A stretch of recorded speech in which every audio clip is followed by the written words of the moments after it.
All right, everybody better be engaged with their watch collection. How's your engagement going with the watch hobby? The word engagement has been on my mind lately. This is, it's Thursday. I have two cleaning ladies coming in an hour. I got to make this video. For respect to my fellow watch hobbyists, this is a Seiko Captain Willard. It's called the Ice Diver. It's gray. I love the watch. It's not the perfect watch. I think it looks better than the regular Captain Willard, the black dial, which I've had many times. I think this, even though this looks better, I think most of you will like the black dial one more, only because in medium light conditions, I find legibility is compromised.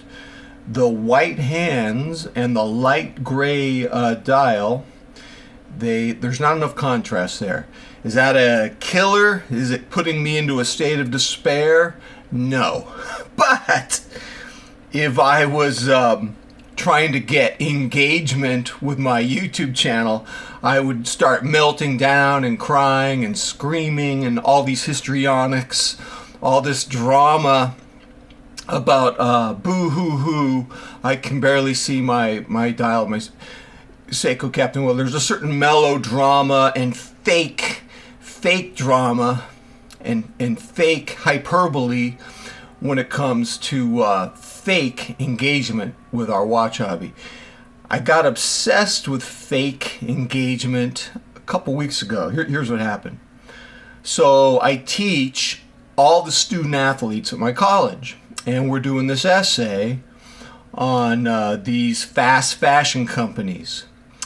And they're immoral. The quality of their clothing is cheap.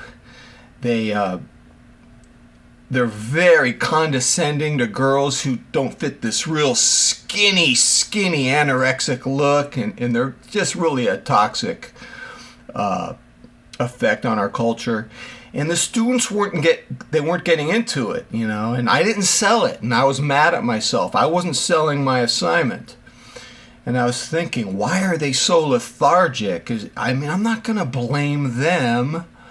I'm not going to say, oh, they're on the internet. Oh, they're on their smartphones. They're post-literate, blah, blah, blah. No, I blame myself because when I teach an assignment, an essay topic, I have to sell it. It's on me. If I can't sell it, then I need to go home, drink beer, eat apple pie, and just watch reruns of Gilligan's Island. I'm done. I am discontinued. I am the 2023 Nissan Maxima. No longer.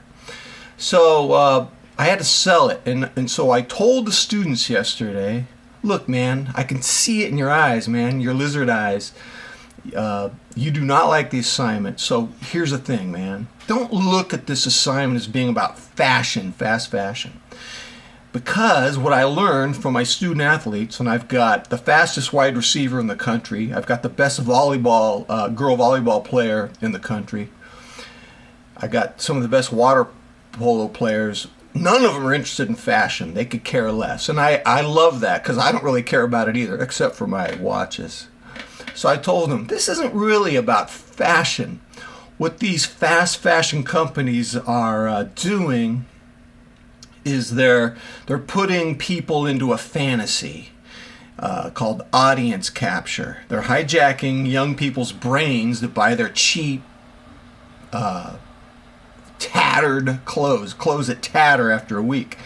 This is about fake engagement. This is about we've built a whole economy since about 2010. It's just gotten bigger and bigger on fake engagement, on what they call in the business world audience capture. And I was telling them what this really is not engagement, it's not audience capture, it's addiction, it's a fantasy. And I said, you guys are athletes.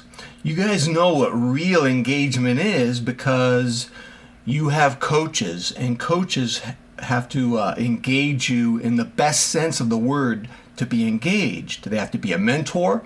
They have to train you to be a great athlete and a great human being. They have to have a legacy. They have to have an expertise, and they have to win your trust.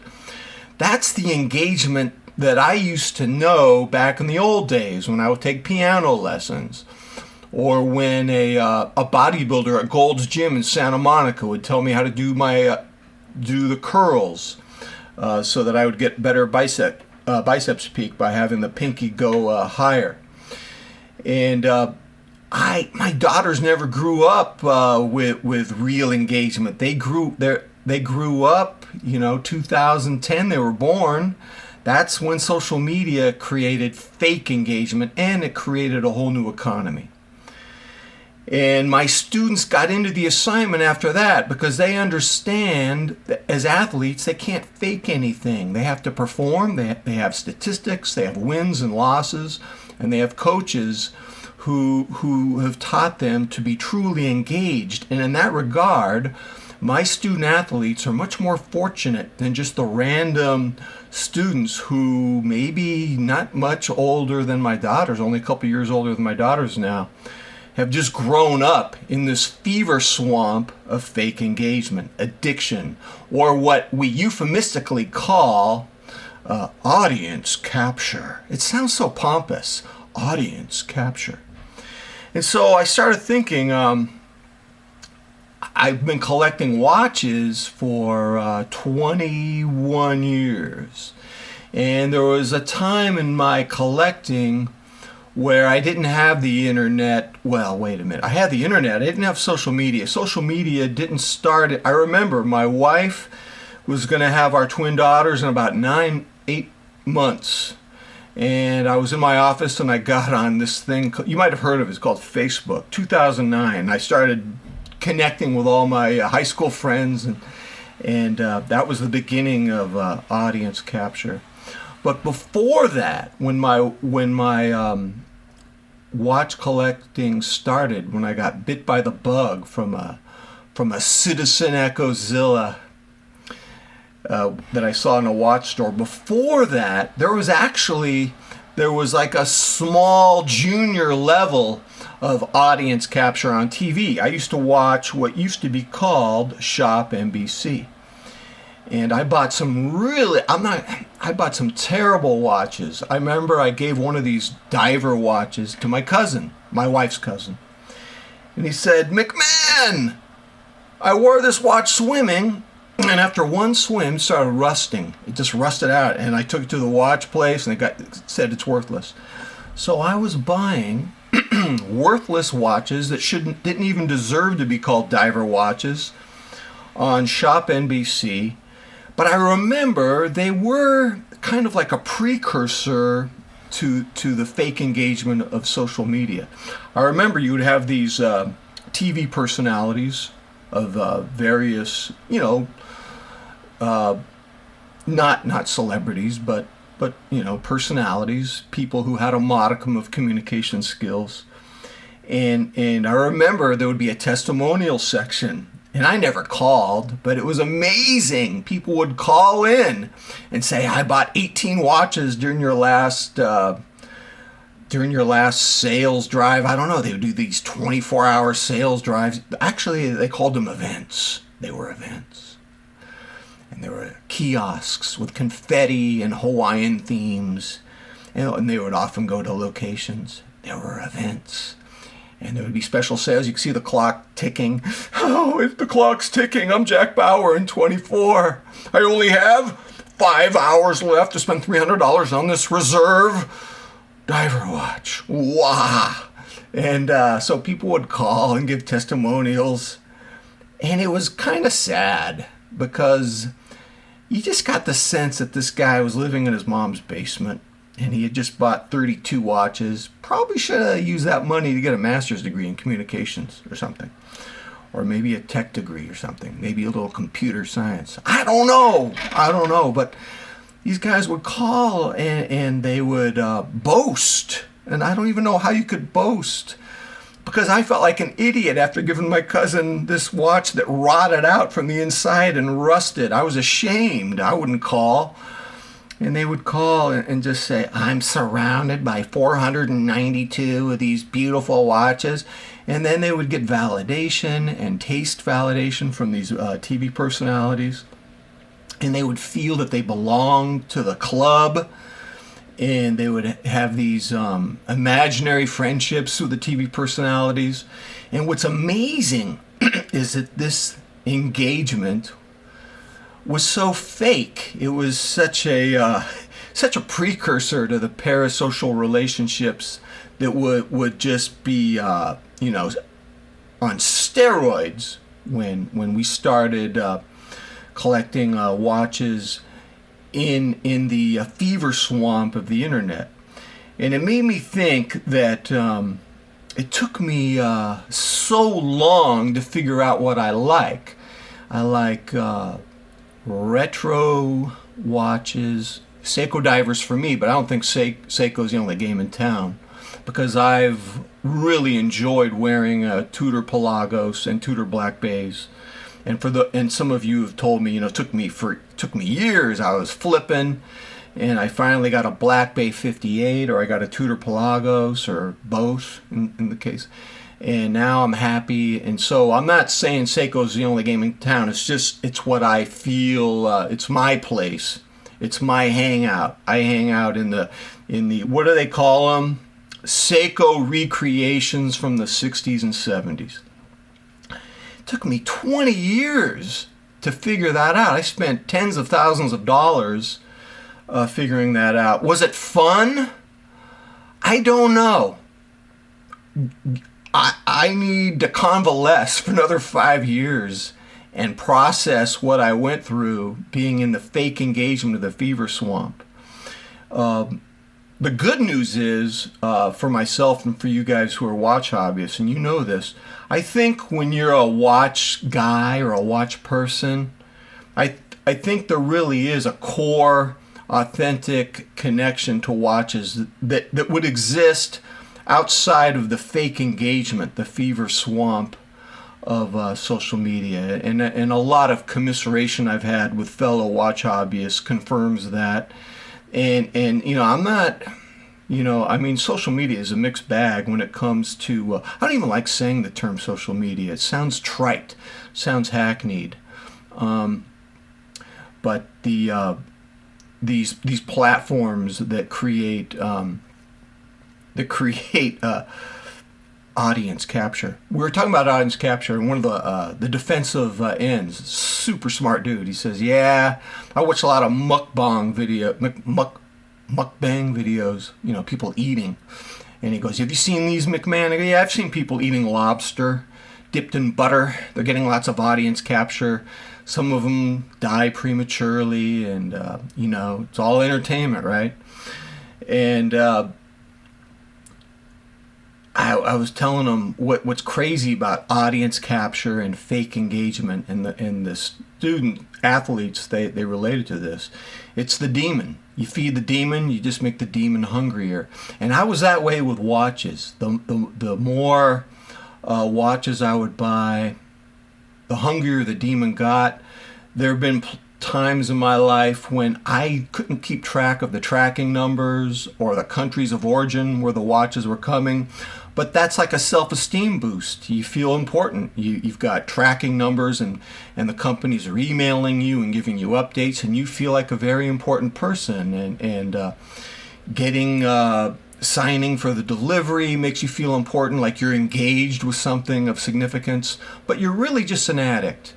And I know this for me because I don't flip like I used to. It's crazy. I have a Seiko SLA 055. I think I've had it for almost 5 years. And I have the other watches. I can't believe it. I've had them for a couple of years. This is my latest edition from a few months ago. I don't plan on getting rid of it. I will tell you, I'm happier. I feel healthier not since I put the brakes on and slowed down. I don't even know how I don't know how I got to that point. I don't know. It was just like it's not like I woke up one morning and I had this resistant shield, vest on, anti-flip vest. Just kind of happened gradually. Could have to do with age. I'll be 64 in less than a week. I'm training with like a sore shoulder situation. I've had sore shoulders before. Sometimes they take several months to heal. But yeah, my mortality may have something to do with it. 2.5 years ago, one of my favorite actors, who was born about 9 months after me, Lance Reddick, he was on Bosch and Lost and some other shows. Lance Reddick, he passed away in his sleep, I think of heart failure, at the age of 60. And I always think about him. He was also a wonderful piano player, and I heard him play piano in an episode of Bosch. I always think about him, and probably I would probably say a slow shift in priorities made me really rethink my flipping. And when I taught the class yesterday, and we were talking about audience capture and the fever swamp, and how these young girls are always lining up for the latest drop. The whole thing's a fantasy. And I never want to be a victim of people who peddle fake engagement, and nor do I want to be the peddler of fake engagement.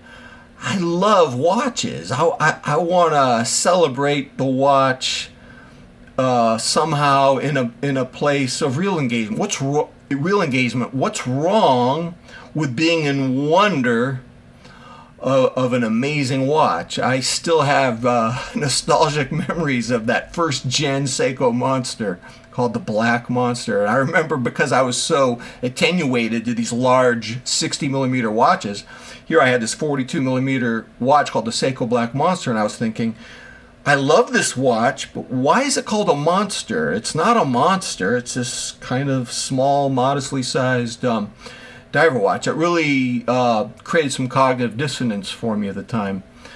But I don't think these types of communications like are going on this platform right now are going away. I do think there's a learning curve, and there's a certain amount of maladaptation from living too much in what I call fake engagement, dopamine, addiction, fake belonging, flipping, forgetting so I could get more content to create this fantasy. Being an addict in some form or other, on some platform or other, and then getting other addicts engaged, when I don't even think engaged is the word, is correct. But what's crazy is this is a whole new economy based on audience capture. Don't know how healthy it is. Don't know how long term it's going to be. I think human beings are going to change. Things change, and I think there will be a dissipation, a diminishment of this false attention capture. We're going to become desensitized to it. Who knows what AI will do to it? I'm sure it's going to have. I'm not even freaked out about AI. I use it as an editing tool. My students use it as an editing tool.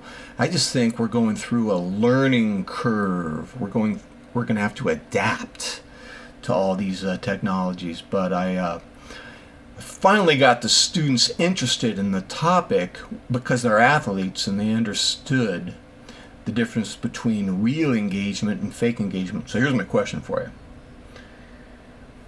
You guys love watches. I love watches.